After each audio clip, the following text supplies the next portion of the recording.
तो नमस्कार दोस्तों, टीचर्स तीन स्पेशल यूट्यूब चैनल पर आप सभी का हार्दिक स्वागत है। दोस्तों, आज हम आपसे बात करने वाले हैं एक नए टॉपिक के बारे में जिसका नाम है पास्ट सिंपल। ठीक है दोस्तों, अब तक हमने प्रेजेंट इंडेफिनेट, उसके बाद प्रेजेंट कंटिन्यूअस, प्रेजेंट परफेक्ट और प्रेजेंट परफेक्ट कंटिन्यूअस टेंस को पढ़ा है। तो आज की क्लास में हम इसके बारे में डिस्कस करने वाले हैं। सबसे पहले देखते हैं दोस्तों कि पास्ट सिंपल टेंस होता क्या है। ठीक है, the simple past is used to express an action which took place in the past and it is completely by the time of speaking. ठीक है, we always use the past simple to say when something happened, so it is associated with certain past times expressions. ठीक है, तो दोस्तों ये चीज इसके अंदर बताया गया है कि द पास्ट सिंपल यानी कि जो पास्ट सिंपल है वो यूज किया जाता है टू एक्सप्रेस यानी एक्सप्रेस करने के लिए एन एक्शन, एक कार्य को this took place in the past, जो कि पास्ट के अंदर हुआ है। ठीक है, and it is associated, it is completely यानी कि it is completely by the time of speaking, यानी कि जब हम बात कर रहे हैं तब तक वो काम कंप्लीट हो चुका है दोस्तों। ठीक है, यानी कि पास्ट के अंदर वो काम हुआ है, उसके बारे में यहाँ पर हम बात करेंगे इस टेंस के अंदर। We always use the past simple to say, हम पास्ट सिंपल को यूज करते हैं कहने के लिए। क्या कहने के लिए यूज करते हैं? When something happen, जब कुछ होता है, so it is associated with certain past tense expressions, यानी कि जब हम कोई भी भूतकाल की जो भी चीजें हैं उनके बारे में अगर हम बात करते हैं, यानी कि जो पास्ट के अंदर कोई चीज हुई है उसके बारे में बात करते हैं, तो हम उसको पास्ट सिंपल टेंस के अंदर दोस्तों हम देखेंगे। ठीक है, चलिए कुछ चीजें और हैं जिनके जरिए हम इसको समझते हैं। ठीक है दोस्तों, सबसे पहले हम आपको बताने वाले हैं पास्ट सिंपल के बारे में। भाई हिंदी अगर वाक्यों के अंदर हम किस तरह से पता करेंगे कि पास्ट सिंपल होगा, क्योंकि हम सारी चीजों को आपको बेसिक टू एडवांस ले जाने वाले हैं। ठीक है, सबसे पहले आपको हम बेसिक चीजें सिखाने वाले हैं दोस्तों। ठीक है, तो दोस्तों सबसे पहले हम इसकी पहचान के बारे में बात करें तो इसकी जो पहचान होगी, ठीक है, हिंदी वाक्यों के अंत में अगर अपन बात करेंगे तो या, जैसे कोई काम बह गया था, ठीक है, गया था, या था, ये थी, ये थे। ठीक है, ये थे। इस तरह से कहने का मतलब ये है आ, ई, एक ही साउंड होगी। ठीक है, आपको ये तीनों चीजों की साउंड होगी, उसके बाद में आपको था मिलेगा। क्या मिलेगा? था। तो दोस्तों आपको समझ जाना है, जैसे राम स्कूल गया था, ठीक है, तो स्कूल जाने का कार्य हो गया है। ठीक है, ठीक है, सीमा ने खाना खाया था, इस तरह से। ठीक है, राम सो गया था। ठीक है, तो ये सारी चीजें आपको पास्ट सिंपल के अंदर देखने को मिलेगी, यानी कि मतलब जो कार्य आपके भूतकाल के अंदर हो गए हैं वो सारी चीजों के बारे में यहाँ पर हम डिस्कस करने वाले हैं दोस्तों। ठीक है, तो चलिए जब हम एडवांस लेवल के तरफ बढ़ते हैं इससे थोड़ा, तो एडवांस लेवल पे हम किस तरह से पता करते हैं भाई कि जो पास्ट सिंपल है।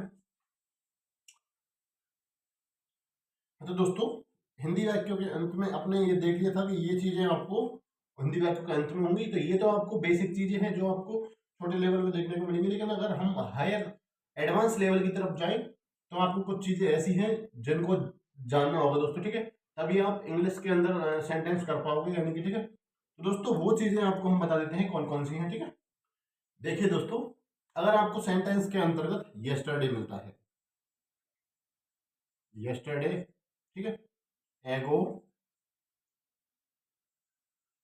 कोई भी लास्ट टाइम होगा। ठीक है, कोई भी लास्ट टाइम अगर आपको देखने को मिलता है, लास्ट टाइम का मतलब कोई भी हो सकता है लास्ट टाइम। ठीक है, जैसे कि इन 1947, ठीक है, इन 2011, यानी कि आपसे पहले का कोई भी टाइम होगा तो आप उसको देख लेंगे। अगर सेंटेंस के अंदर ये देखेगा, समझ जाना है फटाफट से, पास्ट इंडेफिनिट है। ठीक है, और आपको it is time, it is high time, ठीक है, it is time,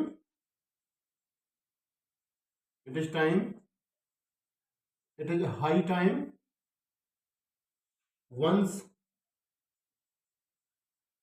once upon a time, one day, one month, one week, कुछ भी जो भी आपको देखने को मिलेगा। ठीक है, इन दीज डे,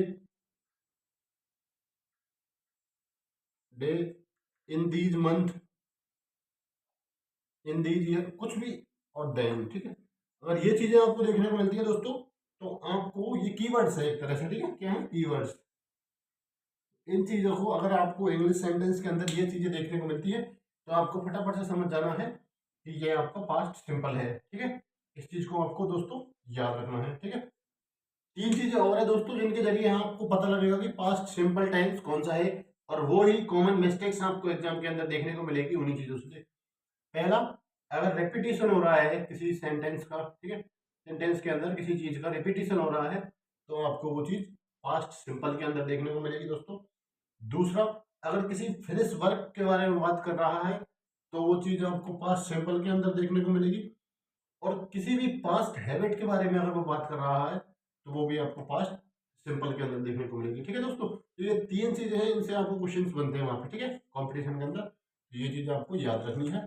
चलिए बात करते हैं अब इसके स्ट्रक्चर के बारे में, ठीक है। तो दोस्तों सबसे पहले आपको सब्जेक्ट देखने को मिलेगा। हेल्पिंग वर्ब इसके अंदर लगती नहीं, जो सिंपल वाक्य है उनके अंदर, ठीक है। मेन वर्ब की सेकंड फॉर्म इसके अंदर आपको देखने को मिलेगी, और ऑब्जेक्ट दोस्तों, ठीक है। हेल्पिंग वर्ब इसके अंदर आपको देखने को नहीं मिलती है, ठीक है, किसमें, सिंपल सेंटेंस में, ठीक है, सिंपल वाक्यों के अंदर, ठीक है। अगर आप नेगेटिव की तरफ जाओगे, ठीक है, तो नेगेटिव में आपको डू और डज देखने को मिलेगी। उसके लिए हम आपको स्पेशल स्पेशल क्लास डालेंगे डू डज के लिए, ठीक है। आप अभी इस चीज को थोड़ा सा जान लीजिए कि आपको ये आपका स्ट्रक्चर हो जाएगा। चलिए दोस्तों कुछ वाक्य बनाते हैं और, ठीक है। राम स्कूल गया था। पता कैसे चलेगा दोस्तों कि ये आपका पास्ट सिंपल का है। हिंदी में आपको या था, ठीक है, ये चीज आपको देख लेनी है, ठीक है। हिंदी वाक्य अगर आपको है, अगर आपको वाक्य बनाना है, तो आपको या था दिन मिल जाएगा इसके अंदर, ठीक है। तो इससे आपको पता लग जाएगा ये पास्ट सिंपल का है। अब हम सेंटेंस कैसे बनेंगे, हमारा स्ट्रक्चर क्या था, सब्जेक्ट प्लस हेल्पिंग वर्ब, जो कि इसके अंदर नहीं लगती है, ठीक है। आगे क्या है, मेन वर्ब, मेन वर्ब की कौन सी फॉर्म लगेगी, सेकंड, ठीक है, प्लस ऑब्जेक्ट। ये आपका फॉर्मेट हो गया, ठीक है। तो सबसे पहले इसके अंदर आपको सब्जेक्ट क्या होगा दोस्तों, तो राम हो जाएगा आपको सब्जेक्ट। अब आपको हेल्पिंग वर्ब तो यहाँ पे लगने नहीं है, ठीक है। तो हेल्पिंग वर्ब आपकी लगेगी नहीं, तो मेन वर्ब की सेकंड फॉर्म लगेगी। तो मेन वर्ब क्या है यहाँ पे, गो है ना, जाना, ठीक है। तो गो की सेकंड फॉर्म क्या होगी आपकी, बेंट, बेंट। और फिर ऑब्जेक्ट क्या हो जाएगा आपका, स्कूल, तो टू स्कूल। तो ये बन गया आपका सेंटेंस, ठीक है। तो दोस्तों इसी तरह से आपको प्रैक्टिस करनी है और सेंटेंस बनाने हैं, ठीक है। और अगर किसी तरह की कोई भी चीज अगर आपके समझ में नहीं आई है, तो वो चीज आप हमको बता सकते हो दोस्तों, हम आपको और अच्छे से समझा देंगे, ठीक है। तो मिलते हैं दोस्तों आपसे नेक्स्ट वीडियो के अंदर, ठीक है।